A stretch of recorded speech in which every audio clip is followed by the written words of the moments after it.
October 12, 1992 Observer Newsletter, hugely successful WWE Tour. Terrible ratings. Von Erich sentencing. By Observer staff. Wrestling Observer Newsletter. P.O. Box 1228 Campbell, California 950091228. October 12, 1992. The latest World Wrestling Federation Tour of Europe, which ended on Saturday night, proved to be another huge success. While we don't have any confirmed figures on the two-week tour, it is estimated the shows grossed in the $2.5 million range, and that isn't including what no doubt would be near-record souvenir sales since most of the cities on the tour were seeing WWF wrestling for the first time. The tour was mainly in Germany, with 2 shows in England. Based on our reports, the cards were quite a bit different than typical WWF house shows in the United States, and not only because the houses were all either sold out or very close to it with incredible crowd reactions. This may have been a test of trying out old-time wrestling on an audience used to the new product. Virtually every match on the tour ended in a pinfall. Instead of being in the match before intermission, the main events were put on last. With Ric Flair on top, they worked old-style matches lasting from 23 minutes to 36 minutes. Flair's U.S. house show matches have been in the 8-minute range, with Flair scoring clean victories over either Bret Hart or Randy Savage almost every night. The match quality of these bouts were said to have been excellent. Our British correspondents all agreed that the Flair-Savage and Flair-Hart matches in Sheffield and Birmingham were both better matches than the Hart-Davey Boy Smith match at SummerSlam. This is quite a contrast to the quality of the main events on U.S. soil. Match quality in general up and down the card was said to have been superior to WWF U.S. house shows, partially no doubt because the wrestlers had to be more up working in front of the large enthusiastic houses. However, the shows were described to me across the board as being bad cards with the exception of Flair's main event. The Sheffield card was described as being a candidate for worst show of the year until Flair and Savage saved the card. Birmingham, however, was described as a good show by WWF standards. Even though the October 1st show in Munich drew 10,000 fans did not leave the arena happy. The mood leaving the building was that people were saying they'd never come back to such a bad card. Bret Hart, Randy Savage, Papa Shango, Ric Flair and Legion of Doom were the most over on the tour. In Munich, Flair and Shango were over huge as babyfaces, getting cheers second only to Hart. However, in Berlin, the fans booed the heels. Tickets in England ranged from $22.50 to $45. Sheffield drew about 9,000 fans, just shy of a sellout. Birmingham drew 12,000 and was sold out weeks in advance. Tickets in Germany ranged from $30 to $37.40, however at some of the shows, you could get in for $7 or less at the door because there were many tickets left over. These shows saw Animal and Crush debut as Legion of Doom, and reports were that they were over big and the fans accepted Crush as the new member with no problem. The next European tour is tentatively set for February. Meanwhile, here in the United States, the WWF drew its lowest cable TV ratings in history over the weekend of September 27th to 28th, with both All-American and Primetime Wrestling each drawing 1.8 ratings.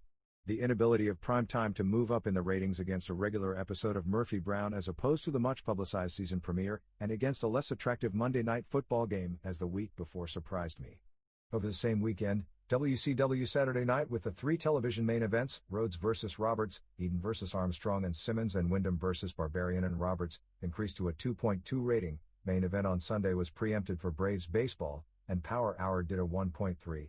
Overall WWF television ratings as compared with the same weekend over the past 2 years are down 25% from 1991 and 39% from 1990. It was another week of Steiner brothers being all over the news. On the September 29th worldwide television tapings in Columbus, Georgia, Scott Steiner did what could be described as a subtle heel turn, except that it may not have been. It started with a tag match with Steve Austin and Brian Pillman versus Steiner and Marcus Bagwell.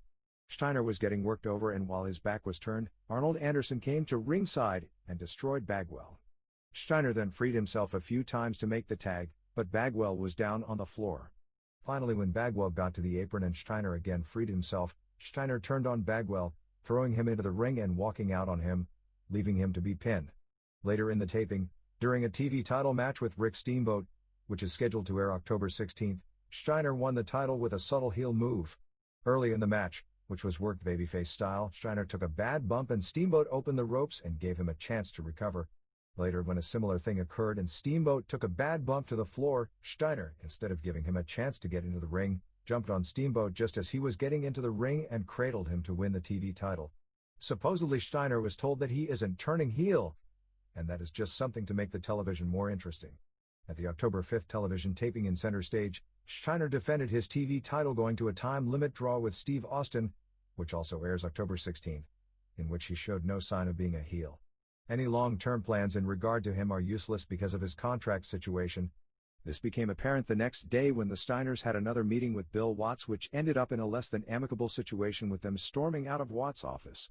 As the story goes, they wanted to negotiate parts of the contract they were offered and Watts wouldn't negotiate. While the general consensus is that it's almost a given the Steiners are leaving when their contract expires at the end of the year, they were scheduled for another meeting on Monday. It also could be that the apparent decision to give Scott the TV title to make him easier to negotiate with, he'd be happier being given a belt, may backfire since if he leaves, they'll have to figure out a way to get the belt back from him, which may not be easy considering he's already unhappy about the contract offered him. In addition, the situation with the IWGP Tag Belts is uncertain, since Rick most likely won't be back in action by late November when they were scheduled to return to Japan, which would be their last scheduled tour before this contract expires. Pro Wrestling Fujiwara Gumi ran its biggest show in its short history on October 4th at the Tokyo Egg Dome, drawing a crowd announced as being 40,800 fans. Paid attendance was said to have been just over 25,000 thanks to a huge walk-up. With tickets from $240 down to $24, the gate was certainly close to $1.5 million and could have been $2 million, which would be among the largest gates of all time. Since ticket sales were slow just 2 weeks back, the promotion came out of this one breathing a major sign of relief. As far as the number of people in the building, the crowd would have been the smallest of the 9 wrestling shows that have been held since the Dome's initial wrestling show in 1989. The report we were given is that it was a very enjoyable show since the matches are all worked to look realistic, which, if the fans are educated to the different submission moves, is actually an easier style to get crowd reactions out of. All the matches were mixed bouts with PWFG wrestlers in just about every case beating either kickboxers, Sambo wrestlers or amateur wrestlers. The story the promotion tried to tell, which pretty much came off as planned, was that pro wrestlers were tougher than either amateur wrestlers or kickboxers. They got the right person to tell that story as well, since David Gojishvili, the 1988 Olympic Games super heavyweight gold medalist and 1992 bronze medalist, did the job in 5:17 to Minoru Suzuki in his pro debut in the semifinal match, which got a huge reaction for Suzuki. After the match he said that pro wrestling is tougher than amateur and said he was going to study judo submission moves back home and wanted to return. The only exception to the rule was the main event, with Masakatsu Funaki against WKA World Heavyweight Kickboxing Champion Maurice Smith, which went to a hot 5-round draw. It came off well because Funaki could move as quickly as far as hand speed and head speed and conditioning as a heavyweight boxer, so the match had the intense feel to it. Every time Funaki went to wrestling moves, Smith immediately went to the ropes, so he was never in trouble. Funaki managed to go inside with Smith and looked good, except obviously a champion kickboxer can't sell Funaki's face slaps. In the other headline match, Wayne Shamrock beat Don Nakia Nielsen with an armlock submission in 45 seconds. Kazuo Takahashi beat a supposed Muay Thai kickboxer, who supposedly had a 52-9 record but didn't appear to be authentic. Yoshiaki Fujiwara made a 6-9 Soviet who was said to have looked like a shorter Al Gigante and who is the national arm wrestling champion submit to an Achilles hold, and Soviet Samba wrestler Nanyeva leg won via submission over Dwayne Kozlowski, who represented the U.S. in Greco-Roman wrestling in the 1988 Olympics. Naoki Sano worked the undercard, but after the match showed his contract, which expired on September 30th, and said he was a free agent and said he wanted to win one of the major world titles and challenged Nobuhiko Takada for the UWFI titles, Keiji Muto for the IWGP and Masa Chono for the NWA belt. Kerry Von Erich was sentenced on October 1st on his 6 felony counts of forging drug prescriptions. Von Erich received a 10-year suspended sentence, 10 years of supervised probation, and a total of $6,000 in fines. It appears the Southern California WWA Promoters Alliance with EMLL may be short-lived. The two groups are putting together a show on October 10th at Cal State Los Angeles Gym, head-to-head with WWF at the Los Angeles Sports Arena with Ric Flair vs. Bret Hart, and a return date in the same building is set for October 31st. However, the local promoters are ready to reopen negotiations with AAA because the July 4th card drew a sellout of about 6,500 fans, while the initial show combined with EMLL only drew 1,500. It appears the promotion needs names like Conan El Barbaro, Elio Del Santo and Pero Aguayo if it wishes to pack the building, even though some of the top EMLL talent like Negro Casas are actually better performers in the ring. This is the third issue of the current 4-issue set. If you've got A1 on your address label, it means your subscription will expire with next week's issue.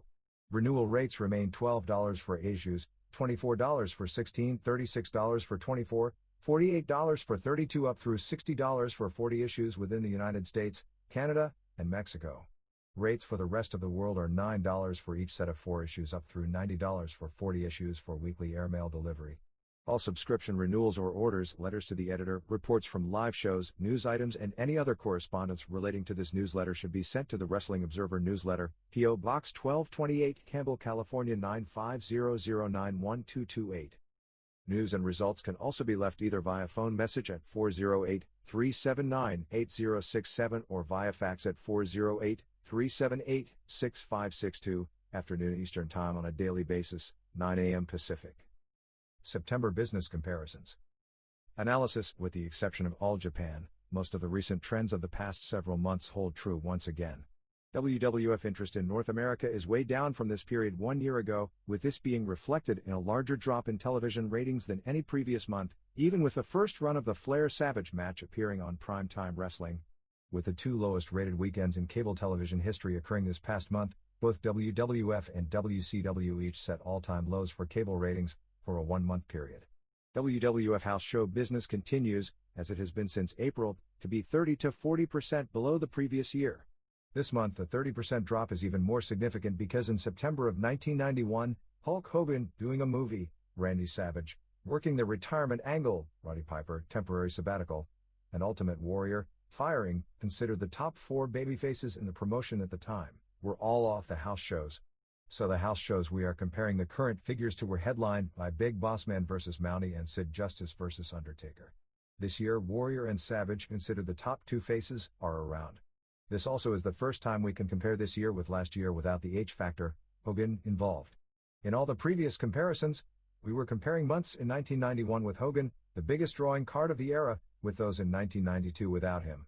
This year, when comparing in 1991 without Hogan and the 3 other biggest draws as well, with a 1992 also without Hogan, but with the next 2 biggest draws, business was still down 31%. This shows that the attendance drop this summer, the H factor, while no doubt an important factor, is probably only a small part of the drop, with the other reasons accounting for at least 3/4 or more of the attendance drop. Still, even with a weak North American business, the WWF should be in good shape because of the strong European tour. As has been said many times, it appears the short-term future of the WWF is in Europe when it comes to running before big crowds and having the big merchandise sales. This is similar to the 1960s roller derby, which ran a full schedule in the San Francisco area for 6 months during the summer months, which was considered simply the foundation to make the real money, which was on the winter U.S. tour. Eventually, the novelty of WWF running live shows in Europe will run out. The current situation of Europe being able to carry weak U.S. business can't last indefinitely, but we appear to be a long way from that moment of truth. But it is something that needs to be addressed before that moment of truth comes, because addressing it after that point may be too late. While WCW continues to show a substantial attendance increase, because of lower ticket prices, the increase in gate is minimal. As ratings show, overall general fan interest has never been lower. The attendance increase is more due to a smarter schedule put together since Bill Watts came aboard than an increase in interest or even larger house crowds in the core cities. Last year WCW ran many shows in cities where it had little following and poor television, and often drew 500 to 800 fans. Now crowds are consistently in the 1,000 to 2,500 range because the cities they don't have a prayer in are usually avoided. All Japan has shown minor decreases at the houses, but a noticeable difference in television ratings. A full point drop on average from the previous month is a significant drop. Some say this came from the aftermath of Misawa finally winning the Triple Crown title. Whether this is a sign that the pattern of running basically the same matchups over and over after what everyone was waiting for has taken place is starting to wear thin, with that things will go back to the increased ratings and attendance as has been the case most of the year, is something we'll need to watch over the next 2 months. This is the first month showing a downward pattern. New Japan, which was preempted for the entire month on the network, showed a minor increase over last year at the gate. Results: September 18th, Netsuwal Koyut, UWA, El Colosso and Celestial B. El Engendro and Kahosai, Death Missionaries B. Villano 4 and 5 and Canadian Tiger, Villano 2I and Pegasus Kid and Enrique Vera B. Dr. Wagner Jr. and Loco Zando Khan and Miguelito Perez DQ. September 19th, Mexico City, EMLL, Tashio Yamada and Manami Toyota B. Maria del Angel and Tanya, Asia Kong and Kyoko Inoue and La Diabolica B. Lady Apache and Neftali and La Sirenita, Blue Demon Jr. and Ultimo Dragon and King Haku beat Titan and Ulysses Plus and Great Kabuki. September 20th, Duluth, Minnesota, WWF. 1450, Skinner beat Brooklyn Brawler, Tito Santana beat Repo Man, Legion of Doom Animal and Crush beat Blake Beverly and Brawler, WWF title, Ultimate Warrior beat Ric Flair DQ, Bret Hart beat Kimala, Nasty Boys beat Owen Hart and Coco Ware, Undertaker beat Papa Shango.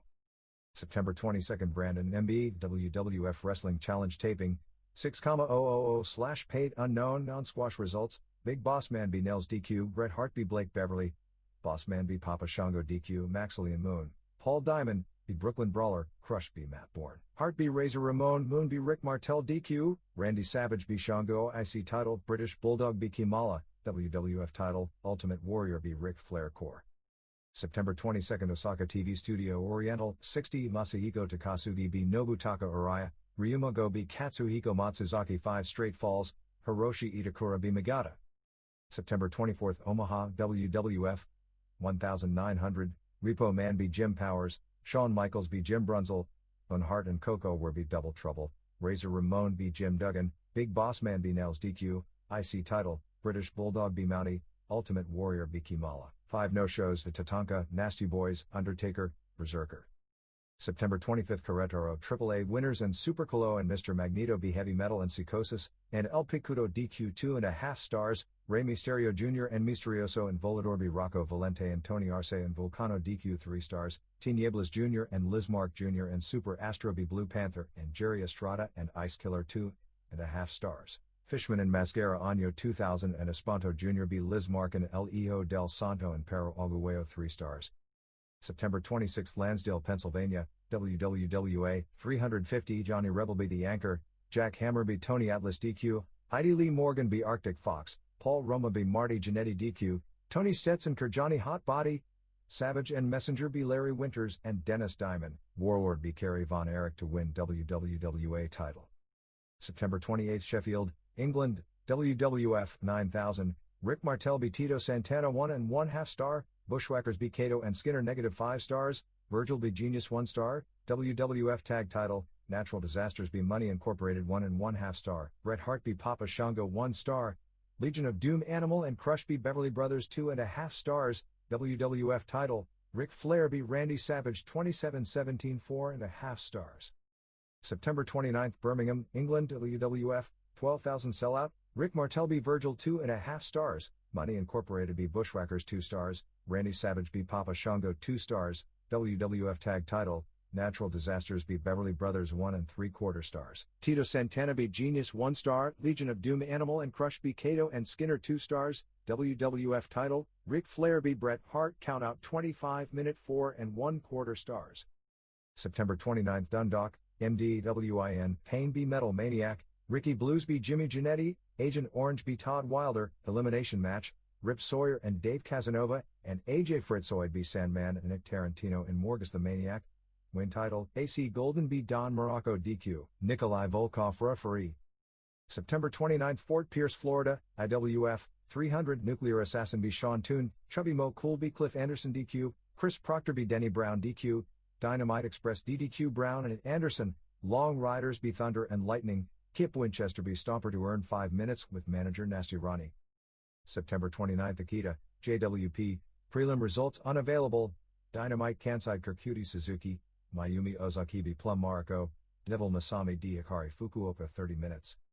September 30th, Berlin, Germany, WWF, 9000 sellout, Rick Martel beat Tito Santana 1 star, Legion of Doom Animal and Crush beat Beverly Brothers 2.75 stars, Bret Hart beat Papa Shango 2.5 stars, WWF Tag Title, Natural Disasters beat Money Incorporated 1 star, Virgil beat Genius 2.25 stars, Bushwhackers beat Skinner and Kato -4 stars, WWF Title, Ric Flair beat Randy Savage 23-24 4.25 stars. September 30th, Philadelphia Chestnut Cabaret, ECW 220, Glenn Osborne and Sandman last 2 in Battle Royal. To meet later in evening, Super Destroyer No. 1 Curse Super Destroyer No. 2 Max Thrasher beat Kodiak Bear, Tony Stetson beat The Anchor, Tommy Cairo DDQ JT Smith, Mr. X, Rockin' Rebel, beat Jimmy Jannetty Core, HD Rider DDQ Easy Rider, Terry Taylor beat Larry Winters, Glenn Osborne beat Mr. Sandman to win ECW TV title, Don Morocco beat Jimmy Snuka to win ECW title. October 1st, Munich, Germany, WWF, 10,000, Rick Martel b. Tito Santana, Legion of Doom Animal and Crush b. Beverly Brothers, Bret Hart b. Papa Shango, WWF Tag Title, Natural Disasters b. Money Incorporated, Virgil b. Genius, Bushwhackers b. Skinner and Kato, WWF Title, Ric Flair b. Randy Savage.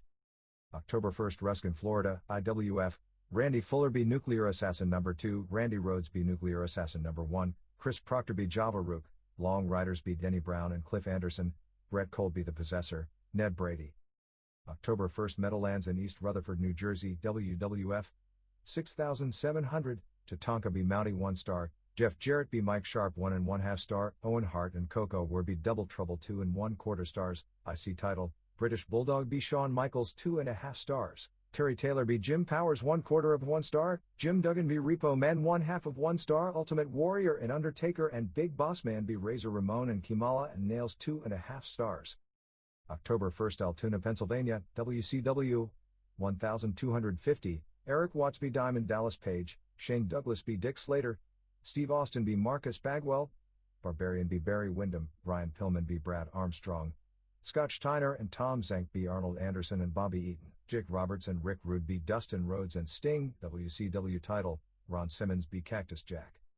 October 1st, Agues Buenas, PR, WWC, Cyclone Salvadorino b. El Exotico, El Vigilante b. El Borincano, The Equalizer b. Lale, Solid Gold 24 Karat b. El Bronco No. 1, Ray Gonzalez and Rex King b. Fidel Sierra and Muhammad Hussein, Caribbean title, Miguelito Perez b. Dick Murdoch, Invader No. 1 Kerr Iron Sheik. October 1st, Shelby, North Carolina, WOW 5,200 Fair Grandstand Show, Ches Rocco b. Ebony Austin, Bambi b. Peggy Lee Leather, Ringlords b. Mike Starr and Ricky Nelson, Pez Watley b. Ron Van Dam, Van Dam 1 Battle Royal. October 2nd, Torreon, AAA The Rose and May Flowers and Rudy Reyna b. Diamante and Zafiro and Briante 3 1/4 stars, Volador and Misterioso and Rey Mysterio Jr. b. Tony Arce and Vulcano and Rocco Valente DQ 4 stars, Pantrita Del Ring and Super Astro and Solar and b. Jerry Estrada and Ice Killer and Blue Panther 2 3/4 stars, Conan El Barbaro and Pero Aguayo and Liz Mark BC and Caras and Mascara Año 2000 and Fishman. October 2nd, Philadelphia Kensington Youth Association, ECW, 550 Tommy Cairo b. Diamond Stone, Super Destroyers b. Samoan Warrior and Super Ninja, Sandman b. JT Smith, ECW title Don Morocco b. Nikolai Volkov, King Kalua and Scott Summers b. Jimmy Janetti and Larry Winters, Johnny Hotbody 115-man Battle Royal, Max Thrasher DDQ Glenn Osborne, Jimmy Snuka b. Ivan Koloff, Tony Stetson b. Terry Taylor in multi-stipulation match. October 2nd, Fajardo PR WWC, Cyclone Salvadorino b. El Exotico, Victor Jovica b. Joe Don Smith, Muhammad Hussein b. El Borincano, Lale b. El Vigilante DQ, Ray Gonzalez and Rex King b. Solid Gold, El Bronco No. 1 b. Fidel Sierra DQ, Invader No. 1 and Miguelito Perez DDQ Iron Sheik and Dick Murdoch. October 2nd, Dallas Sportatorium GWF, 790/ almost all freebies, Alex Porto b. Calvin Knapp, Al Perez b. Mike Lane, Porto b. Manny Villalobos, Big John Hawk b. Dusty Wolf, Killer Tim Brooks b. Stevie Ray, Rod Price b. Mike Dahl, Booker T b. Michael Davis 2 IDQ, Johnny Mantell and Black Bart b. Tribal Nation Youngbloods, Perez b. Fernandez, Steve Simpson b. John Tatum. October 2nd, Washington WCW 2000, Brian Pillman b. Brad Armstrong, Shane Douglas and Eric Watts b. Dick Slater and Greg Valentine, Bobby Eaton and Arnold Anderson b. Tom Zank and Scott Steiner, Sting and Dustin Rhodes b. Jake Roberts and Cactus Jack, WCW title, Ron Simmons b. Rick Rude. October 2nd, Knoxville, SMW 650, Danny Davis D. Dutch Mantell, Brian Lee Kerr Night Stalker, Paul Orndorff b. Ron Garvin, SMW title, Dirty White Boy b. Tim Horner DQ, SMW tag title, Stan Lane and Tom Pritchard b. Bobby and Jackie Fulton, stretcher match, Rock and Roll Express b. Robert Fuller and Jimmy Golden. October 2nd, Arena Mexico in Mexico City, EMLL, Shogun and Kato Kung Lee b. Kung Fu and Javier Cruz 2 1/4 stars, Los Brazos b. The Infernales in non-title match 3 1/2 stars, Atlantis and Love Machine and Mano Negra b. Bestia Salvaje and La Fiera and Supremo IDQ 2 3/4 stars, King Haku and Ultimo Dragon and Canadian Vampire Casanova b. Pierroth Jr. and Negro Casas, and Black Magic 3 stars. October 2nd, Tokyo Korakuen Hall, All Japan, 2100 sellout, Satoru Asako b. Masao Inoue, Motoshi Okuma and Haruka Eigen b. Rusher Kimura and Mitsuo Momota, Doug Furness b. Mighty Inoue, Abdullah the Butcher and Giant Kimala 2 b. Danny Spivey and Nigel Towers, Giant Baba and Masafuchi and Jun Akiyama b Dory Funk and The Patriot and Johnny Smith, Toshiaki Kawada b Dan Crawford, Steve Williams and Terry Gordy and Richard Slinger b Mitsuharu Masawa and Kena Kobashi and Tsuyoshi Kikuchi, Williams pinned Kikuchi with Stampede, Jumbo Tsuruta and Akira Tao and Yoshinari Ogawa b Stan Hansen and Johnny Ace and Pete Roberts, Ogawa pinned Roberts with back suplex. October 3, Springfield, Massachusetts, WWF, 3500, Owen Hart and Coco were b Double Trouble 1/2 of 1 star, Tatanka b Mountie 1 star, Jeff Jarrett b Barry Horowitz 3/4 of a star, IC title British Bulldog b Shawn Michaels DQ 2.5 stars, Jim Powers b Brooklyn Brawler 1 star, Jim Duggan b Repo Man 2 stars, Ultimate Warrior and Undertaker and Big Boss Man b Nails and Kimala and Razor Ramon 2 1/4 stars. October 3, Philadelphia Tabor Youth Center, ECW, 375, Ivan Koloff 120-man battle royal, Nikolai Volkov b Vladimir Markov, Tony Stetson b Terry Taylor, Rip Sawyer and Dave Casanova, Cream Team, and Glenn Osborne b Max Thrasher and Super Destroyers, Jimmy Giannetti and Larry Winters b King Kalua and Scott Summers, the Hell Riders b Metal Maniac and Rockin' Rebel, Tommy Cairo b Ivan Koloff, JT Smith and Tiger b Sandman and Peaches, Jimmy Snuka b Don Morocco DQ, Morocco keeps ECW title. October 3, Fuji All Japan, 3200 sellout, Mitsuo Momota b Masao Inoue, Motoshi Okuma and Haruka Eigen b Ryuma Izumida and Rusher Kimura, Danny Spivey b Johnny Smith, Jun Akiyama and Masafuchi b Pete Roberts and Patriot, Dory Funk and Mighty Inoue and Giant Baba b Nigel Towers, and Abdullah the Butcher and Giant Kimala 2. Kena Kobashi b Doug Furness, Stan Hansen and Johnny Ace and Dan Crawford b Steve Williams and Terry Gordy and Richard Slinger, Mitsuharu Masawa and Toshiaki Kawada and Tsuyoshi Kikuchi b Jumbo Tsuruta and Akira Tao and Yoshinari Ogawa, Masawa made Ogawa submit to Facelock 25-14. October 3, Orangeburg, South Carolina, WOW 300, Rob Van Dam b Butch Malone, Bambi b Peggy Lee Leather, PN News b Alan Kinsey, Wahoo McDaniel b Pez Watley, Chaz Rocco 1 Battle Royal. October 3, Ibaragi, All Japan Women, 1700, prelim results unavailable, Akira Hokuto b Mima Shimoda, Suzuka Minami and Toshio Yamada and Kyoko Inoue b Asia Kong and Miori Kamiya and Saki Hasegawa. October 3, Portland, Oregon, USA, Jim Pope b Al Madrill, Bart Sawyer d John Rambo, Mike Winter b Carl Pope, Ron and Don Harris b C.W. Bergstrom and Jesse Barr match stopped when Barr bled in second fall.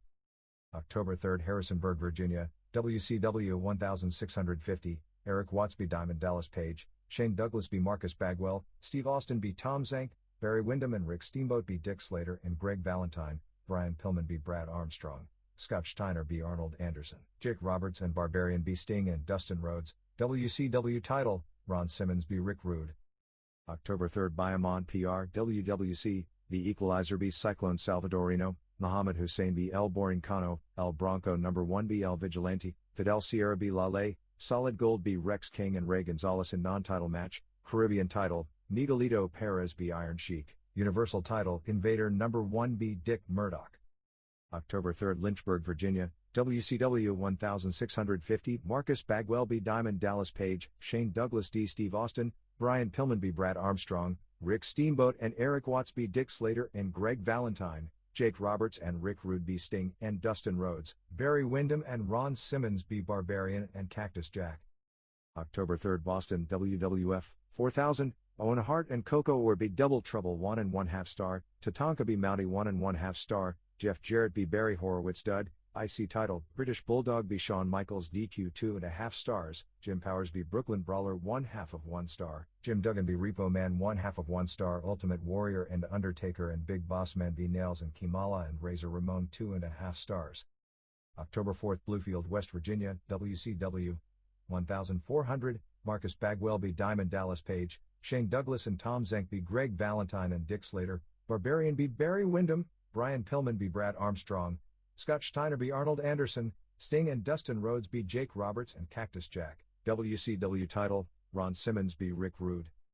October 4, Bristol, Tennessee, WCW 1450, Eric Watts b Diamond Dallas Page, Shane Douglas and Marcus Bagwell b Dick Slater and Greg Valentine, Brian Pillman b Brad Armstrong, Scott Steiner b Arnold Anderson, Dustin Rhodes and Sting b Jake Roberts and Cactus Jack, U.S. title, Rick Rude b Rick Steamboat, WCW title, Ron Simmons b Steve Austin.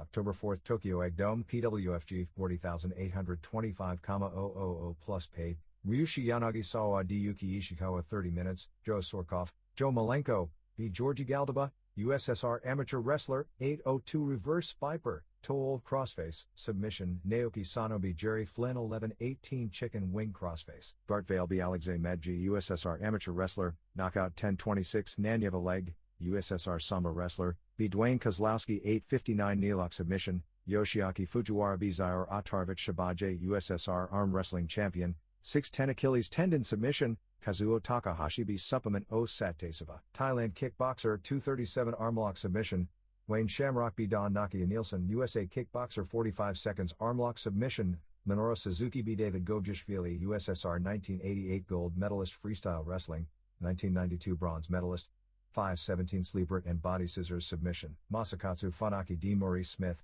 WKA world heavyweight champion kickboxer, 5 rounds draw.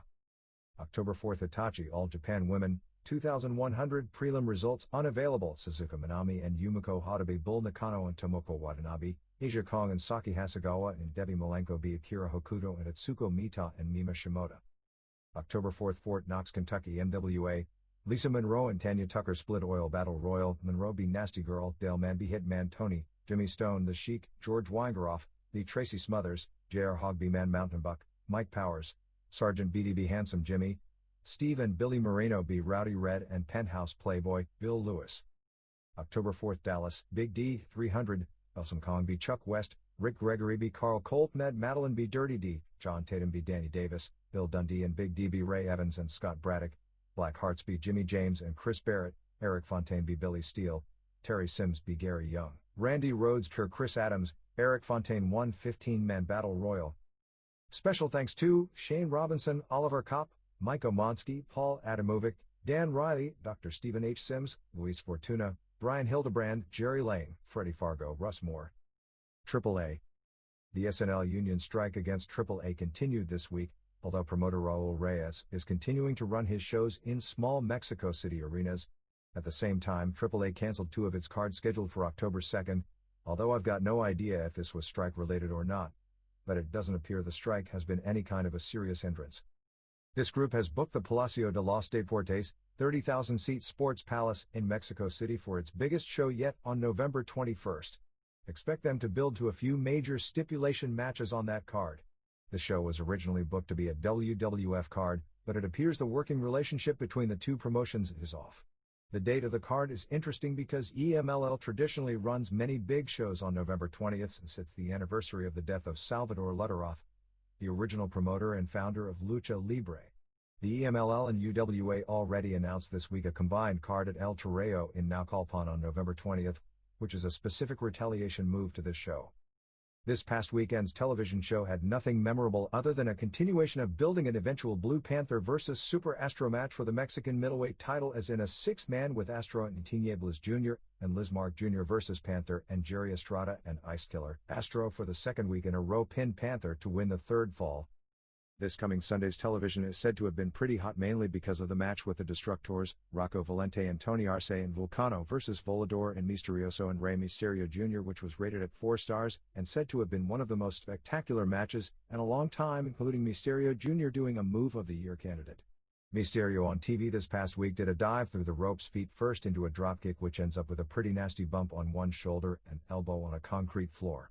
He's done it before, and every time appears to injure himself in the process. May Flowers and Rudy Reyna from UWA debuted on Friday, forming a 3-man effeminate combination with the Rose. Pimpinella Escarlata, who had teamed with Flowers and Reyna in UWA, apparently hasn't jumped, as he was still booked on UWA shows this past week. I guess the main reason AAA was after Flowers and Reyna was to get Escarlata, who is one of the better workers in the country. Woman wrestler La Briosa, Sarah Alvarez, who was unmasked by Martha Villalobos a few weeks back, is the daughter of former wrestler Sugi Sito. EMLL.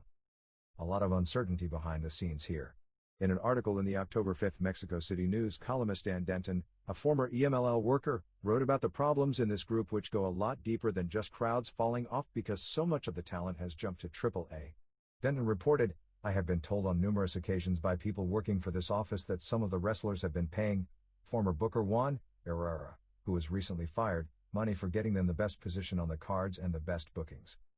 I have also been told that the person that pays all of the wrestlers every week is having his books audited for the past several years. There are apparently large sums of money missing and the term jail term is being tossed around. Denton wrote that when he worked for EMLL, he was never approached by pay any kickbacks to bookers in exchange for better positions, but said he had two sources who are among the biggest names in the group, one of whom wants to go public with the story. Denton did allege that when he was wrestling for EMLL it was accepted policy for wrestlers to pay money to certain media sources in return for favorable publicity. El Fantasma de la Quebrada won the Mexican welterweight title from Ciclón Ramirez on September 30th in Acapulco. This group in UWA had two joint cards on October 3rd, one in Querétaro and the other in Celaya. Denny won a non-title match from CMLL middleweight champ Bestia Salvaje on September 30th in Guadalajara in what was said to have been a 4.5 stars match which no doubt will set up a title match on the next Guadalajara card. Love Machine lost a CMLL middleweight title match with Salvaje on September 16th at Arena Coliseo and a light heavyweight title match with Pierre Roth in Acapulco. A correction from last week's Observer, we were mistaken when we reported the result of the main event of the September 25th Arena Mexico card. The actual result was Pirata Morgan and Negro Casas and Black Magic beating King Haku and Pierre Roth Jr. and Ultimo Dragon when Morgan pinned Pierre Roth with a splash off the top rope in the third fall. We reported the Haku team winning. Even though Manami Toyota had broken her foot in 3 places just 8 days earlier, she worked on September 19th in Mexico City teaming with Toshio Yamada to beat Maria Del Angel and Tanya. Toyota had missed the anniversary card the night before because of her injury. Toyota was still walking with crutches but worked the match and did dives out of the ring and moonsaults anyway, which no doubt only made the injury that much worse since she hasn't worked since. La Sirenita won the Mexican ladies title from La Diabolica on September 29th at Arena Coliseo in Mexico City. New CMLL Trios champs the Infernales, Pirata Morgan and MS1 and Satanico lost a non-title match to Los Brazos on the October 2nd Arena Mexico show. The main event saw Pierre Roth, who worked on the face side of the main event last week, team with heels Black Magic and Casas against Canadian Vampire Casanova, and Haku and Ultimo Dragon ending when Vampire pinned Pierre Roth. Magic then attacked Pierre Roth for losing the match and it looks as though they are building to a hair versus mask match between the two. Because of his non-title win the previous Sunday and clean pin in the final fall 2 nights earlier, the October 4th Arena Mexico card was headlined by Morgan getting a shot at Pierre Roth's CMLL light heavyweight strap. Lady Apache and Xochitl Hamada are working in Guatemala. UWA. Silver King and El Texano continue their feud with Los Villanos. On September 28th in Puebla, King and Texano had one last match with Villano I as their partner against the Death Missionaries which ended with them losing in straight falls after turning on Villano I in both falls. King and Texano had a trios match with another face, Gran Hamada, hence the Death Missionaries on October 2nd in Netzahualcoyot.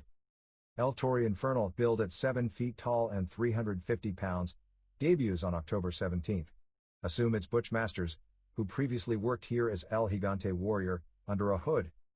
October 4th El Toreo main event was Mil Mascaras and Dos Caras vs. Connect and Killer. A tournament for the vacant UWA Junior Light Heavyweight belt is scheduled in November at El Toreo. Shuel Guerrero, the current UWA Junior Heavyweight champ, challenged Heavyweight champ Connect to a title match.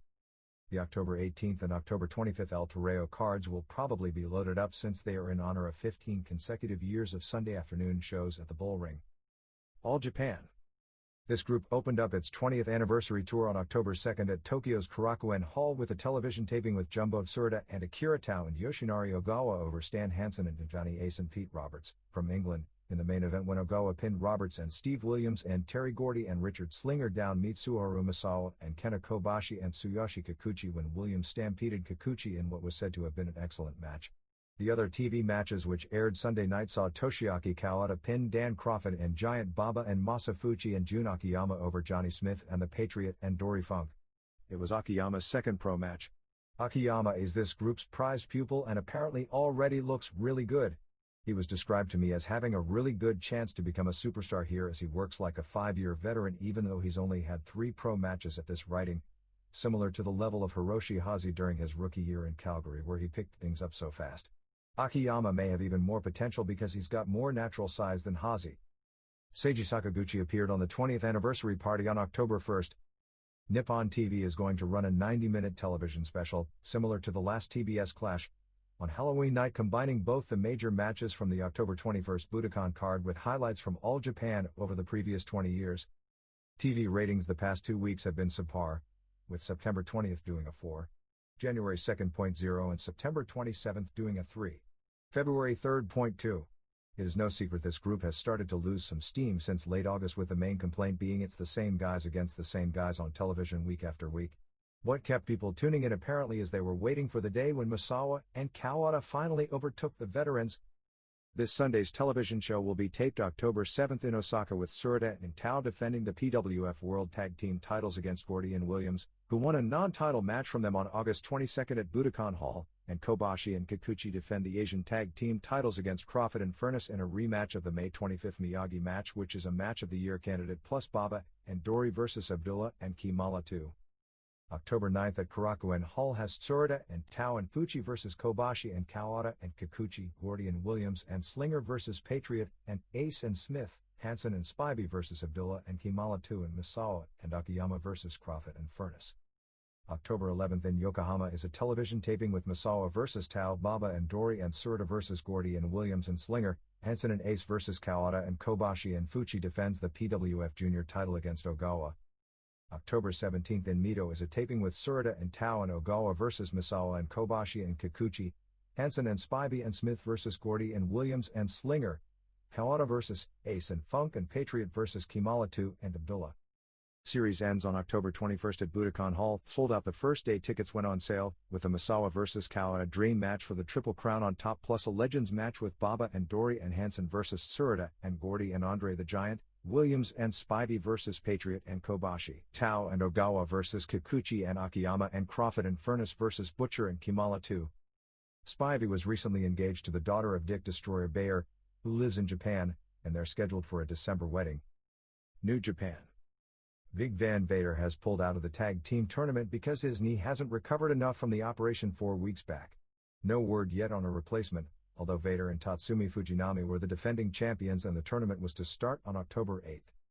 After the tag tournament, the next tour will be November 10th to November 23rd with the Tasmaniac, Ron Powers, who is going to get a major push and given the chance to become a new Scott Norton-type headliner, TNT, Brad Armstrong, Pegasus Kid, Tony Halme, and Scott Norton.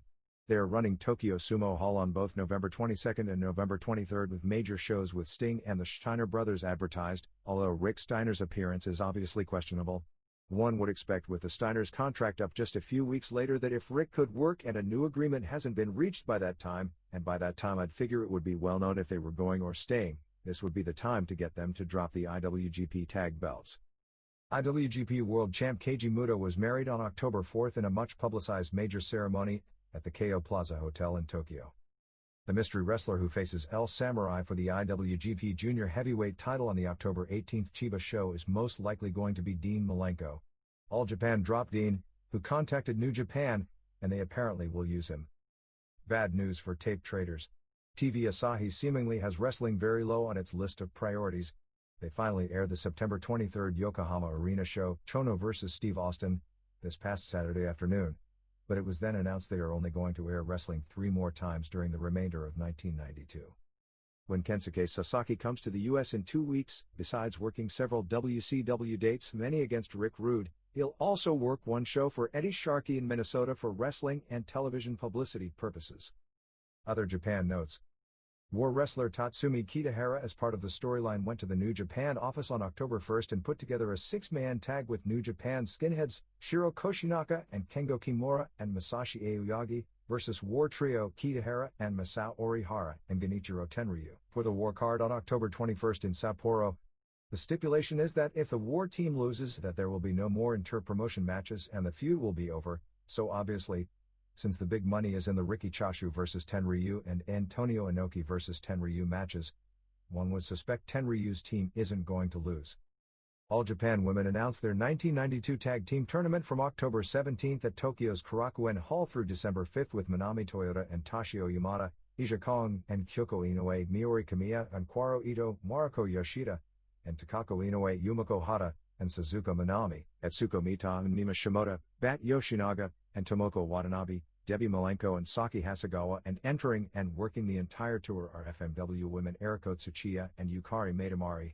Neither Bull Nakano nor Akira Hokuto are entered in the tournament, which seems to somewhat lack depth as compared to previous years.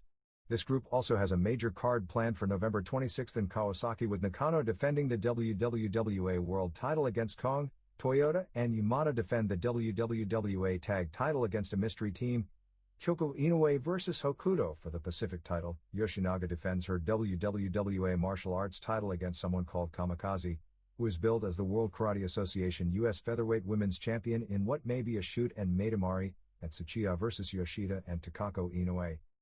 FMW New Tour starts October 11 at Korakuen Hall until October 29 in Toyowa. On the tour are the Gladiator, Sabu, Horace Boulder, Dr. Lucer and newcomer Cowboy Billy Johnson. Opening night is a street fight battle royal plus a street fight death match with Gladiator and Sabu and Boulder versus Ricky Fuji and Samba Asako and Atsushi Onita. It's basically the no-rope barbed wire street fight death match tour, since 12 of the cards are headlined with that kind of match, with either 2 or 3 of the Japanese against 2 or 3 of the foreigners. Now, which runs its first tour from October 26 to November 8, did an angle on October 1 where Ishinriki, who is going to be the group's top babyface since the Takano brothers didn't sign, was attacked while working out in a gym by Umanosuke Ueda, the 52-year-old heel, making yet another comeback. LLPW has a Korakuen Hall date on October 30 with Norio Tatano vs Shinobu Kondori as the main event. JWP is running a tournament for the JWP singles title. As part of the tourney on October 2 in Izu, there was a major upset as Devil Masami did the job for Little Mayumi Ozaki. October 7 in Nagoya has Ozaki and Kyuri Suzuki defending JWP tag titles against Dynamite Kansai and Hikari Fukuoka.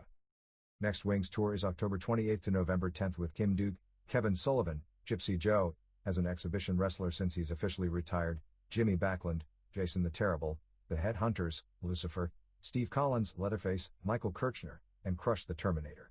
Several tag team barbed wire and death matches on top during the tour.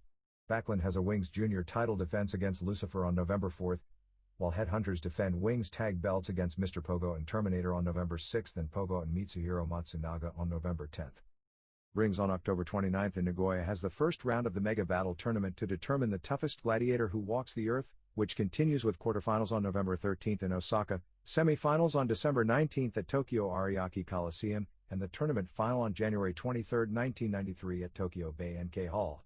First round matches are Masaki Satake, Japanese karate ace, versus Mitsuya Nagai, Willie Peters, Holland versus Herman Renting, Holland, Dick Fry, Holland versus Nobuhiko Kakuta, Hans Nyman, Holland versus Georgi Kondaraki, Greece, Chris Dolman, Holland versus Kramzaza, Grazia, USSR, Andrei Kapilov, Grazia versus Sotel Kochiev, Bulgaria, Akira Maeda versus Folk Han, Grazia, and Vladimir Kravchuk, Grazia versus Dimitar Petikov, Bulgaria. Universal November Tour has El Brazo, Brazo de Oro, Brazo de Plata, Super Brazo, Brazo de Platino, Robin Hood, Kendo, Pat Tanaka, Villano 4, El Texano and Silver King. War has a tournament on its next tour with all its Japanese wrestlers involved, although the only named wrestlers are Tenryu, Kabuki and Haku, starting October 18 with the finals October 23 at Korakuen Hall. Also on the tour are Owen Hart, Coco Ware, the Berserker Pierroth Jr., and Javier Cruz. Gary Albright is being brought to Las Vegas to train with Billy Robinson. A 15th promotion in the country was announced as being formed on Monday called Michinoku Pro Wrestling Corporation. It's expected to debut on November 27 and be based in Morioka and be loosely aligned with the Universal Group, since the owner of this group is the father of Universal wrestler the Great Sasuke. USWA. The Moondogs are back as USWA Tag Champs, only this time the team is Spike and Spot, Bill Smithson and Larry Booker. It appeared the Moondogs were through since Cujo is out legit with the disc problem, but instead they brought back Spike, who had been out of the area for a few months. The new team was scheduled for a non-title match on October 2 at the Memphis County Fair against Jerry Lawler and Jeff Jarrett. However, since Jarrett was on tour with the WWF, Lawler instead teamed with Junkyard Dog, or Junkyard Dud as Richard Lee now calls him. After a pre-match argument between Lee and Lawler agreed that if they won the non-title match they could get a title match the next morning at the TV tapings. Of course, Lawler was pinned after being hit in the head with a bone. They announced the title match when the October 3 TV show started, however they said Jarrett still hadn't arrived, they were using car trouble as the excuse. They kept stalling the entire show with Lee demanding the title match and Lawler wanting to wait for Jarrett to arrive, until finally they had the match late in the show, a 2-on-1 handicap match for the belts which saw Lawler pinned after Spot hit him with a bone again. After the match the Dogs brought in all kinds of objects to continue pounding on Lawler with until Tom Pritchard and Bill Dundee made the save. After the match, when Eddie Marlin signed an immediate rematch for October 5th, the Moondogs attacked Marlin until Lawler and Dundee had to make the save. Eddie Gilbert disappeared again and is gone from the promotion. Doug Gilbert wasn't on television or on the card Monday, so he may be gone as well. Mike Samples wasn't around at television Saturday nor booked on Monday, and nothing was talked about regarding the hostile takeover angle, so they may have dropped that one in midstream as well. The Tasmaniac debuted and looked really impressive. Miss Texas also seems to have departed, so they've brought in a new woman, called Elizabeth the Rodeo Queen. They were interviewing her under the guise she was a rodeo queen when Richard Lee came out and took her crown and cowboy hat. As the two argued, Moondog Fifi attacked Elizabeth and beat her up, and she juiced from the side of the head. Eric Embry no-showed several dates this past week. Brandywine and Nurse Cratchit were brought back at some of the spot show where Fifi and Miss Texas no-showed. Buddy Landell is officially history as well. Danny Davis returned as global light heavyweight champ, holding the old GWF belt that he never lost when GWF decided to stop paying for out-of-area talent to come in. Brian Christopher came out and said he could beat Davis in 5 minutes, so Davis agreed to give him a title match on television, with a 5 minutes time limit. Of course they went the time limit, and Christopher said he wanted another chance, and Davis said no way. Christopher said he'd put up the Southern title, but Davis said he'd give him another title match only if he put up his hair. Christopher said it was out of the question, and the two kept arguing until Marlin came out and told Christopher he had to either agree to the stipulation or the discussion was over and he wouldn't get the match, and Christopher finally agreed. October 5th Memphis card was scheduled as Embry vs. Mike Miller, Billy Travis vs. Dundee, Brickhouse Brown vs. Pritchard, Dream Warriors vs. Tony Falk and the Hornet, Elizabeth vs. Fifi, Tasmaniac vs. Reno Riggins, Rock and Roll Express vs. Howard Hughes Connection, Jeff Gaylord and Mr. Hughes, Davis vs. Christopher with the GWF LT heavyweight belt up against Christopher's hair, Black Hearts vs. Jim Duggan and Junkyard Dog and Moondogs defend the tag titles against Lawler and Jarrett. SMW. On television this week, Paul Orndorff had a match with Danny Davis, with Davis coming out wearing a Paula t-shirt. Orndorff annihilated Davis until Ron Garvin came out and stole Orndorff's robe and started walking around the modeling it. Orndorff started yelling at Garvin about the robe until Davis recovered and pinned him. Garvin also left the building still wearing the robe. They replayed last week's angle where Dirty White Boy hung Tim Horner, and Horner did an interview with robe burns on his throat. Then White Boy and Ron Wright came out drinking beer, although Wright said he was drinking near beer because he doesn't drink. The two were laughing about what they did to Horner when Horner came out and grabbed White Boy and ran him into the wall. He then went after Wright in the wheelchair and was stalking him until White Boy came from behind and crashed the beer bottle over his head. Horner juiced like crazy, and Horner's wife came running out of the stands to check on him. Bob Armstrong said he was fining both men $2,500, which is the largest fine he can levy. Then Jim Cornette came out and said he had gotten a court injunction barring Armstrong from signing any more title matches with the Heavenly Bodies against Rock and Roll Express as long as the Bodies continue to regularly defend the titles, because the Bodies beat the Express on television a few weeks back. Cornette then said they had title shots upcoming against some prelim wrestlers. Armstrong said SMW also had lawyers and they would work to overturn the injunction. TV main event saw Brian Lee vs. Killer Kyle, with the Bodies interfering for the DQ, and they went 3-on-1 until the Rock and Rolls made the save. As Lee got a hold of Cornette, a Samoan wrestler who works indies around Knoxville jumped and attacked Lee.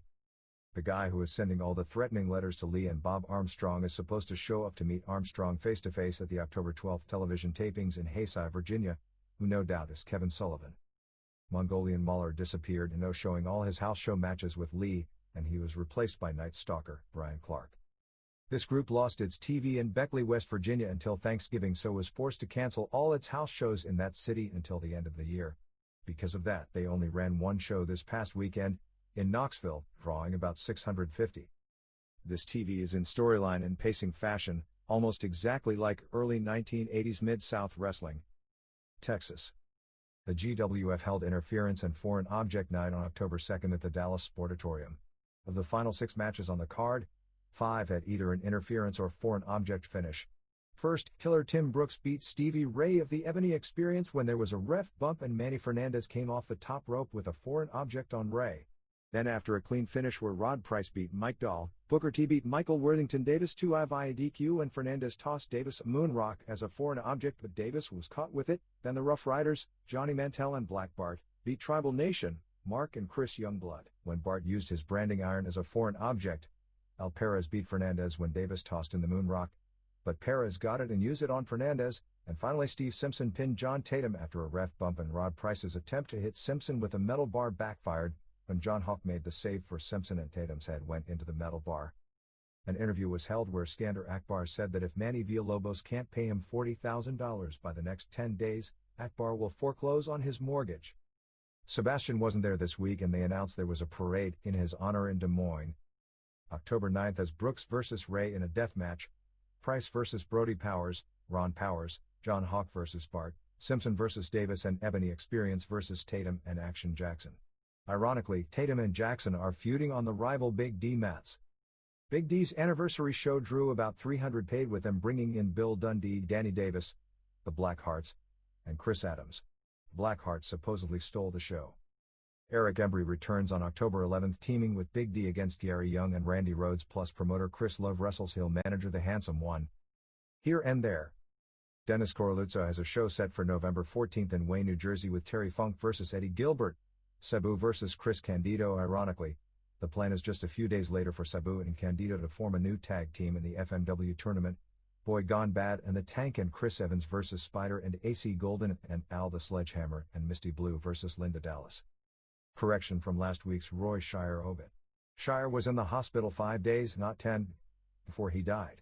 He suffered his first heart attack 10 days earlier, but was released from the hospital before his second heart attack. Shire, born Roy Shropshire, got a minimal amount of local press in this area for his death. John Arezzi's Pro Wrestling Spotlight radio show on Web in New York didn't air again this past Saturday, but is scheduled to return this coming Saturday night. Apparently on 2 of the local wrestling hotline numbers before Arezzi's convention, both Coach Kurt and Blackjack Brown's lines both said it was buyer beware and warned listeners that the names Arezzi was advertising for his convention wouldn't be there. As it was, all were there with the exception of Johnny Valiant, whose name hadn't been used over the past month and whom Arezzi had made public wouldn't be there at least a month ahead of time. It's one thing to have business disagreements or even business enemies. It's another to blatantly attempt to sabotage something with lies. October 17th at El Toro High School in El Toro, California has Honky Tonk Man vs. Jimmy Snuka and Paul Orndorff vs. Hercules. Invader number 1 Jose Gonzalez is back as Universal Champ. Abdullah the Butcher had won the title a few weeks back. But since Butcher left the promotion for his Japan tour, it was announced that since Dick Murdoch interfered in the match causing Invader, now a babyface, to lose, that they are giving the title back to Invader.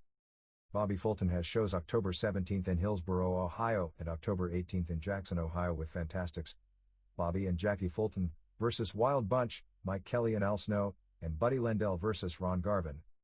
Chris Adams is attempting to put together a tour of Nigeria.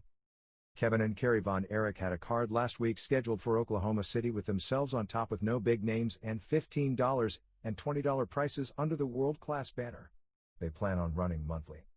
The Oregon Boxing and Wrestling Commission needed a $17,000 emergency bailout and another $33,000 to keep running from the state legislature because so little tax money came in this year. Boxing is basically non-existent in Oregon. The WWF runs maybe 2 shows per year and Sandy Bar is down to 5 shows per month. There is some question as to if the state will continue to fund a commission with so little activity going on. Commissioner Bruce Anderson, who has become a controversial figure with his banning of the blade and drug testing, although not for steroids, wrestlers, and for once shutting down Don Owens' promotion for 1 week because it refused to abide by his safety standards, was quoted in the Oregonian as saying either a stable funding source should be developed or we should ban that type of activity. The commission position is either regulate it or do away with it. Former Portland wrestler Doug Masters is running indies in Washington. When he called Sandy Bar to use the Oregon wrestlers, Bar not only denied him cooperation but also told the wrestlers anyone working for Masters wouldn't be welcome to work on his shows. Dr. Jerry Graham was scheduled to work a card for Alex Knight on October 3rd in the Los Angeles area. MUF has a show November 14th in Gaithersburg, Maryland with Max Thrasher vs. Ivan Koloff and Lightning Kid vs. Jimmy Giannetti. Don Morocco won the ECW title from Jimmy Snuka on September 30th in Philadelphia. The group ran a special stipulation match on October 2nd with Tony Stetson vs. Terry Taylor. If Stetson lost, he had to retire. If Taylor lost, manager Stevie Wonderful had to retire. If Stetson's manager, Johnny Hotbody, turned on Stetson, then Hotbody had to retire. Finish saw Wonderful argue with Taylor and shove him, and Taylor just laid in the ring and let Stetson pin him. Taylor did another job for Stetson on October 3rd. ECW promoter Todd Gordon is running an October 24th card at the Chestnut Cabaret in Philadelphia in conjunction with WCW's Halloween Havoc. Show has Morocco vs Snuka in a lights-out match on top, plus Sandman and Peaches vs JT Smith and Tigra in a mixed match, and Ivan Koloff vs Tommy Cairo in a chain match. Anyone attending the WCW autograph and photo party that night in the Bourse Building, 5th and Market, gets $2 off on their ECW tickets. WWF. Add Tito Santana and Steve Armstrong to the injury list. Santana apparently injured his back while in Europe. Although he didn't miss any matches, he was unable to do anything in the ring by the end of the tour.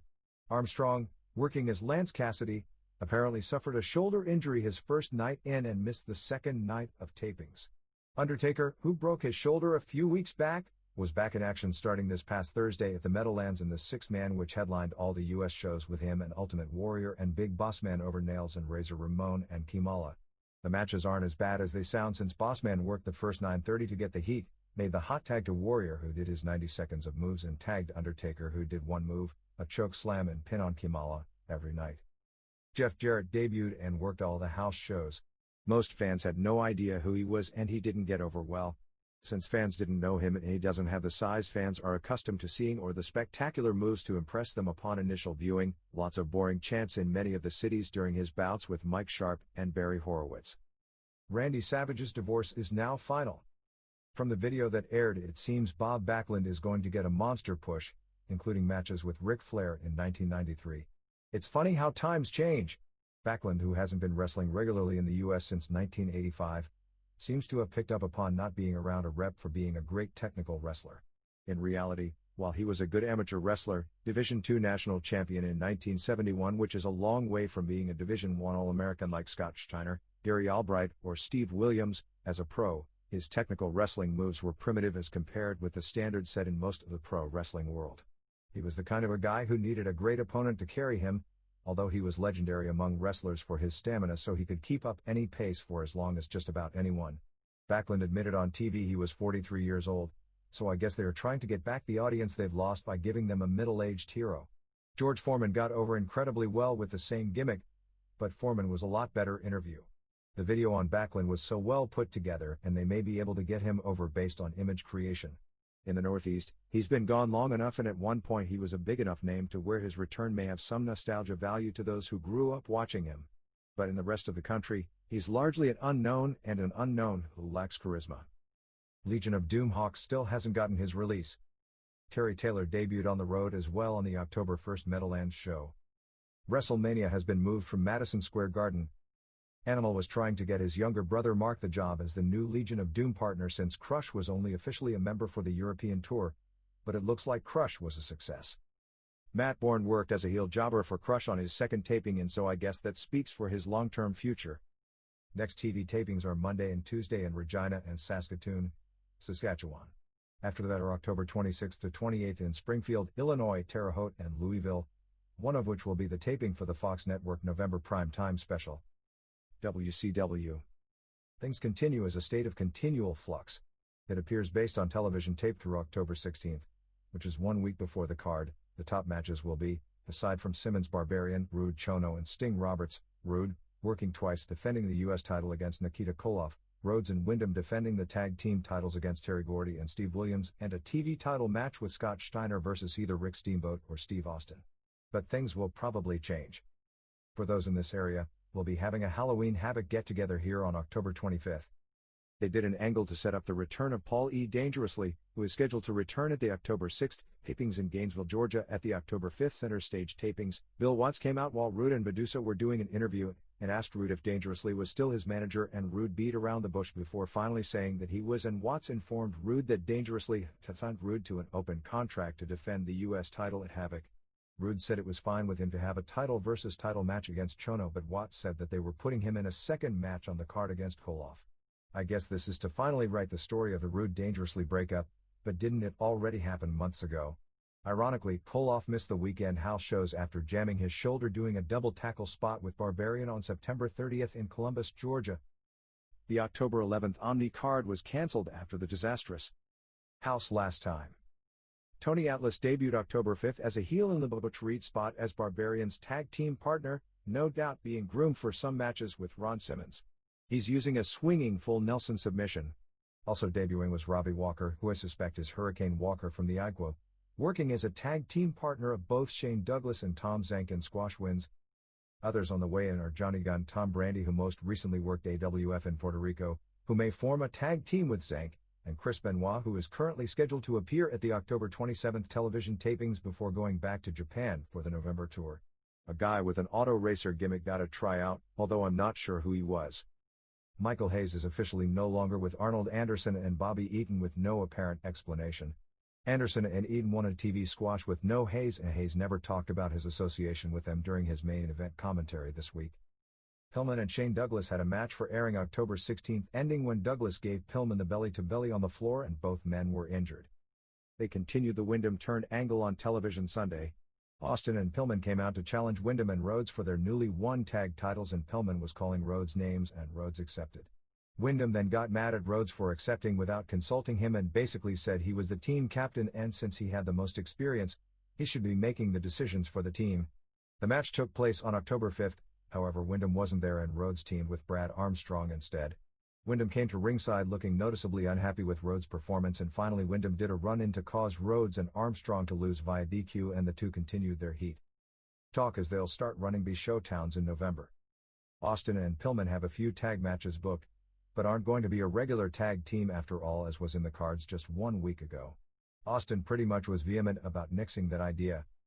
Jimmy Garvin apparently got his $180,000-ish contract buyout payment over the past few days. If that's the case, that has to be a sign that TBS has something of a long-term commitment, and any rumors of this company's impending doom appear to be unfounded. Realistically, if the company was going to pull the plug at any time next year, why would the higher-ups agree to pay Garvin so much money to get out of a contract and save them what wouldn't be a dime, but in fact cost them, unless they were to continue in operation at least another year? WCW lost its television in Richmond, Virginia on the CBS station, which has carried JCP/WCW for the past 30 years. Big Van Vader missed several scheduled main event title matches with Ron Simmons over this past weekend since his knee wasn't ready. He'll probably return for Havoc. The Control Center that aired on Saturday listed Rhodes and Wyndham as tag team champions about an hour before the match where they were beating Gordy and Williams to win the titles was to air for the first time. The match was decent, but seemed to lack in real excitement until the finish. If there is a 7th game of the World Series this year, it would go head-to-head with Havoc. You would think after it fell head-to-head last year that they would never make that mistake again. There will be some sort of a King of Cable tournament for the November ratings sweeps. Entertainment Tonight was at Center Stage October 5th filming for an upcoming WCW segment, probably to promo Havoc. Next Clash is November 18th in Macon, Georgia. Starrcade on December 28th at the Omni will include Battle Bowl/Lethal Lottery like last year. Jake Roberts used his snake in matches on October 4th in Bluefield and Bristol, Tennessee. He got the snake out of the bag and was going after Dustin Rhodes with it, but Rhodes' move and Cactus was freaked out and was pinned in tag matches where Rhodes teamed with Sting.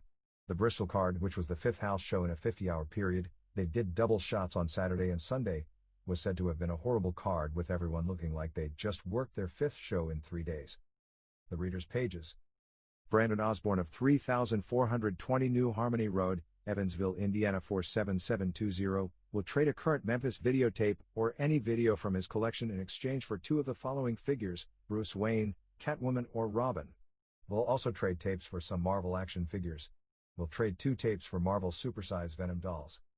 Jim Murphy of 25-6 NW 23rd PL. Number 366, Portland, Oregon 97210 is selling his collection of wrestling magazines from the 70s and 80s and is also looking to get tape lists. Brian Heffron of 2908 Sunset Avenue, Atlantic City, New Jersey 08401 is looking for observers with the Memphis results of July 22, 91 and is also interested in getting tape lists. Russ Burbage of 100 Pine Valley CT, Westminster, Maryland 21157 is looking for USWA souvenirs and t-shirts of Danny Davis, the Moondogs, Black Hearts, and Brian Christopher.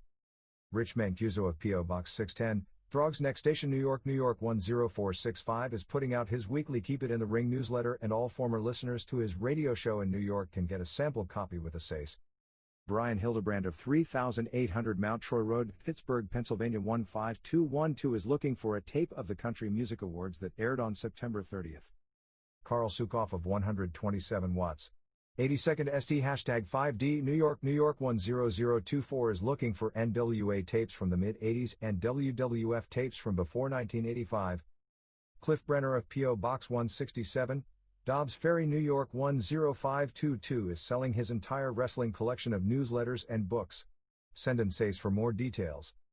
Jeff Cohen of 8706 N Meridian Street, Indianapolis, Indiana 46260 is looking for WWA Indiana videos from 1971-80, programs from Indianapolis house shows from 1971-80 and tapes of early 70s roller derby. Bill Donna of Road 2 Box 480, Brockway, Pennsylvania 15824 is looking for tapes of NCW along with California and Florida indie tapes and matches of Monster Matman and Jay Eagle. Dan Harrell of 3 Little Pines Trailer Park, Bradford, Virginia 24141 is looking for videos and photos of Conan L. Barbaro. John Carella of 36 Tardy Lane, Wantagh, New York 11793 is looking for AWA and WWC tapes, to hear from fans of Kiss, Tracy Lords, horror movies and for the address of the Howard Stern newsletter. Lena Sargent of 12 Spring Street, Gainesville, Georgia 30501 is looking for the Wings Who's the Danger tape, the SMW Fire on the Mountain tape, ICW tapes with the Wrestling School Dropout, Abbott and Costello movies and a regular supplier of All Japan Women tapes, and he can trade tapes from most other areas in exchange. Adolfo Bhutan of 103E, 97th Street #2 Watts, New York 10029 is looking for high-quality UWA tapes from Mexico, isn't that an oxymoron? And Wings tapes. Ted Holland of P.O. Box 336, Cornelius, North Carolina 28031 is looking for current programs and magazines from Mexico and All Japan Women tapes. Omar Delgado of 91 to 1650th Avenue, Elmhurst, New York 11373 has a list of videos for trade from all over the world. Wade Keller of P.O. Box 201844, Minneapolis, Minnesota 55420 put out the new Pro Wrestling Torch yearbook for $12. The book features excellent lengthy interviews with Jim Cornette, Paulie Dangerously, Roller Derbies and Calvello and Honky Tonk Man and many other feature articles. In addition, he publishes Pro Wrestling Torch for $6 for 4 issues, one of the 2 best newsletters on the market, and Ringpost newsletter for 75 cents per issue.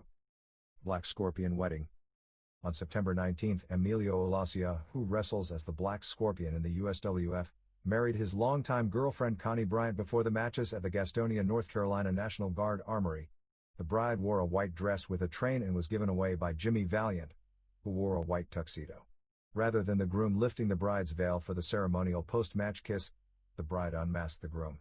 As far as wrestling weddings go, this one was less tacky than what you would expect. As a matter of fact, the beauty of the event gave the whole thing a kind of David Lynch vibe. James Sullivan. Forest City, North Carolina. Roy Shire. I thought of a lot of great childhood memories the other day after I heard that Roy Shire had died. Growing up in the Bay Area in the early 1970s, watching big-time wrestling on television was like second nature to most pre-adolescent males, a lot like collecting baseball cards was. Events like the annual Cow Palace Battle Royals, Pat Patterson stealing the Great Mephisto's loaded boot, Ray Stevens jumping off a ladder onto Pepper Gomez, and the legendary Stevens vs. Patterson death match will forever be etched in fans' memories. Thank you, Roy, for those memories. Mike Wood. Oakdale, California. I was very sad to hear of the death of promoter Roy Shire. We were all very fortunate to have grown up with Roy Shire's wrestling in the Bay Area during the 60s and 70s. I always felt I got my money's worth, and you can always know at the shows you were going to get hustle, showmanship, and action. I'll always fondly remember one the Sheik attacking auto dealer Jim Westman while perched on his ladder, and another time ripping the bumper off of one of Westman's cars in 1963, 2 the Patterson-Stevens death match in 1970, 3 Ray Stevens jumping off a ladder onto Pepper Gomez's throat in 1964, 4 Irish Pat Barrett's upset television win over Kenji Shibuya in 1965, 5 Jerry Monty's consecutive television wins over Haru Sasaki and the Mummy in 1968 or 69, 6 the saddest moment was when the television show kept promoting a Moondog main match for television, and kept putting the match off to later and later in the show, claiming his opponent hadn't shown up. We later learned he had died earlier in the week. Any chance you could print a list of the U.S. champions and World Tag Team champions for Shire's promotion? Some of the U.S. champs I remember were Stevens, Gomez, Bearcat Wright, Shibuya, Cowboy Bill Watts, Patterson, Paul DeMarco, Don Morocco, Dean Ho, Bob Roop, and Buddy Rose. Tag team champs include Shibuya and Mitsu Arakawa, Gomez and Luis Martinez, Patterson and Stevens, Wilbur Snyder and Nick Bockwinkel, Shibuya and Masa Saito Gomez, and Jose Lothario, Shibuya, and Sasaki, Morocco and Pedro Morales, Von Steigers and Patterson and Tony Garia. Thanks for the memories, Roy. John Bamberger. San Anselmo, California. Response from Dave Meltzer. In past observers we've printed complete listings for both titles. We'll try and publish a complete title history in an upcoming issue. Bill Watts. I've got to give Bill Watts credit. With a few exceptions, he's done a hell of a job turning WCW around. The flashback segments are great. In fact, I wish they'd have more of them. I can now watch an entire wrestling show again. Mike Nuno. Garfield, New Jersey. If Bill Watts screws up and loses Brian Pillman, Rick Rude, the Steiners, Barry Windhams, Arnold Anderson, and Bobby Eaton, I'll forever boycott WCW. I know, just like the guys retire in retirement matches, I can see having to cut costs. But to ruin the morale of some of the best workers in the sport is a truly brain-dead act. I hope Watts will listen to reason and put out a product that fans want to see and that performers want to be involved with. I'd hate to see Brian Pillman in the WWF as the Firefly or something stupid like that. Rob Fott. Columbus, Ohio. I agree with Bill Watts' recent actions concerning cost-cutting. This all should have been done 2 or 3 years ago. When Watts stepped in, he knew the mess he inherited. He's confronting the problem by cutting expenses. I get sick and tired of people who pass judgment without knowing Watts' side of the story. First off, he runs WCW. The fans don't. If the fans don't like it, that's tough because they aren't running it. I'd also like to see that if Watts turns it around, he'd be considered the second coming by the same fans who thought he was stupid to run things his way. I hope I get to see that day because I know Watts will be laughing the loudest. Adolfo Bhutan. New York, New York. Response from Dave Meltzer: whether Watts turns it around or not is something we can look back on in a year. But without any question, if what Watts is doing now was implemented 2 or 3 years ago by the people in charge of WCW at the time, the only result would have been a much faster demise in WCW interest. The company would have lost the Stings, Lugers, Flairs and Steiners far earlier in the game and would be seen far more people than it is now as a third-rate company similar to the AWA. TV ratings and house show attendance would have been similar to the AWA during the same stage of its demise, because the situations would have been similar, a company losing its talent as soon as it started developing. From a pure business standpoint, while the company would have declined in interest and been unable to draw at a faster rate, it also may have lost less money during that declining process, so from that standpoint, it may have been more successful, but the ultimate result would have made that success a moot point because it would be closer to being out of business due to lack of interest. Steroids. I saw Randy Savage on Arsenio Hall and thought he handled himself pretty well. I know he said that he only experimented with steroids, but what else could he say? He responded in a way that didn't alarm the crowd and spoke of ills of steroids at the same time. Let's face it, he was being Macho Man on this show. If he was being interviewed by 60 Minutes, I would expect him to respond differently. In no way do I condone what Vince McMahon does in most cases, but why should he be held accountable for incidents that aren't under his control? Many would argue McMahon knew about his former employees' behavior before he hired them. I think he didn't find out about these things until afterward and simply panicked. Adam Kane. Farmington Hills, Michigan. Response from Dave Meltzer: while Savage can't be accused of lying on Arsenio about steroids, he also can't be accused of being completely honest either. Granted, it's a touchy subject. What else could he say? How about being honest about the subject, or not discussing the subject at all if you don't feel comfortable with the truth as it regards you on the subject? I'd applaud someone who had the guts to on national TV and say, yes, I used steroids. They're dangerous, or if you don't believe they are, say that. But I was in a strange position. I was lucky enough to have the talent and desire, but at 190 pounds the odds were great that I'd never make money in pro wrestling. At 225, with a few lucky breaks, I had a chance. In my case, I got those lucky breaks. My gamble paid off from a career standpoint, but I suffered 30 he can say PMS for laughs here when I was on them. In the majority of cases it's a foolish choice, or if he truly doesn't believe that, he could say what he really feels about steroids rather than the current political thing to say about them being bad. But I don't use them anymore. Don't use me as an example, because I was one of the few lucky ones. Any other approach is pretty much a swerve, and I'm not into getting praise for guys who go on television and try to pull a swerve. It's not like Arsenio Hall sprung that question on him out of nowhere. It was almost surely a conversation set up beforehand by Savage so he could give his steroids gave me PMS one-liner. He didn't go out there to pull a total work like Hogan and others have done, he came out there to say a cute one-liner. I believe you were too harsh on Vince McMahon and the WBF drug issue. 10 of the 13 bodybuilders failed the contest 6 weeks before the show. They weren't paid for 6 weeks. They were then retested the day of the show. In my opinion, most of the guys weren't on steroids the day of the show. It was obvious to me Gary Stridham received an Ultimate Warrior free pass. He and Jim Quinn were the only ones who looked unnatural. Mike Quinn looked unnatural as well, but it was a Dusty Rhodes look, not a steroid look. What it came down to is McMahon tried to turn bodybuilding into a wrestling-type circus and failed miserably. He had to sacrifice either the WBF or WWF, and he made the right choice. Dave Wolf, Hazlitt, New Jersey. Response from Dave Meltzer. McMahon, in all radio and television pre-contest hype, advertised this as drug-free bodybuilding, knowing full well that nearly everyone involved had just failed their last drug test. During the show he talked about all the bodybuilders as being drug-free. Over and over on television, bodybuilders talked about themselves and the contest itself as being drug-free, when after those statements, those same bodybuilders failed drug tests, and the television viewers and public, which had been lied to, having been told they were all drug-free, was never made aware that anyone, let alone almost everyone, had failed the most recent steroid test. The fact they were tested again the day of the show was a moot point because the results wouldn't have been available until 1 week later. Tom Plotz has since claimed that the top 5 finishers all passed that test. An editorial in the New Muscle Media mag by Adam Padfield wrote, "And one can tell me that the top 5 finishers in the WBF contest were steroid-free. They might have been subjected to the most stringent drug test of all time, but what's the sense in testing these athletes if they're still allowed to compete even if they fail the test?"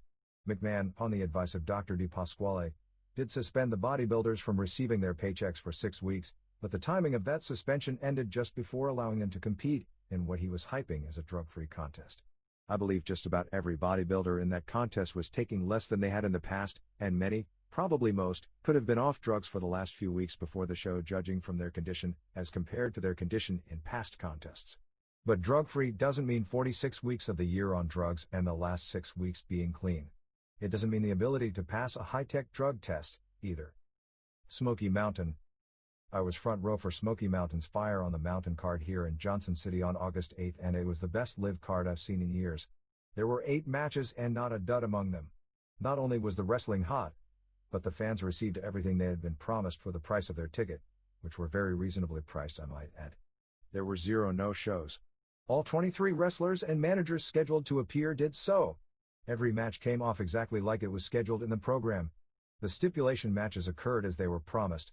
The autograph session occurred as they were promised with the wrestler's promise. Matches advertised on television as title matches didn't suddenly become non-title. They even set up the next house show here by having the Rock and Roll Express come out during intermission and demand a no time limit, no DQ match against Robert Fuller and Jimmy Golden on the next show. The fans were treated right by this promotion and they responded in kind. The crowd was as hot as I've ever seen, and it remained this way throughout the show, even though it lasted over 3 hours. At the end of the main event, a firestorm of paper cups filled with ice and cola descended on ringside. Jim Cornette, who had just finished throwing one of his classic tantrums, began batting away the cups with his tennis racket. I've seen plenty of incidents of individual fans getting riled up over the years, but this is the first time I've seen an entire arena respond like this. I thought it was one of the greatest spontaneous fan responses of all time. Everyone I talked with loved the show. If SMW keeps turning out shows like this, the fans will come in even greater numbers. I'm ready to vote for Heavenly Bodies vs. Fantastics for Feud of the Year and for Jim Cornette and Ron Wright 1-2 for Manager of the Year. Tim Whitehead. Johnson City, Tennessee.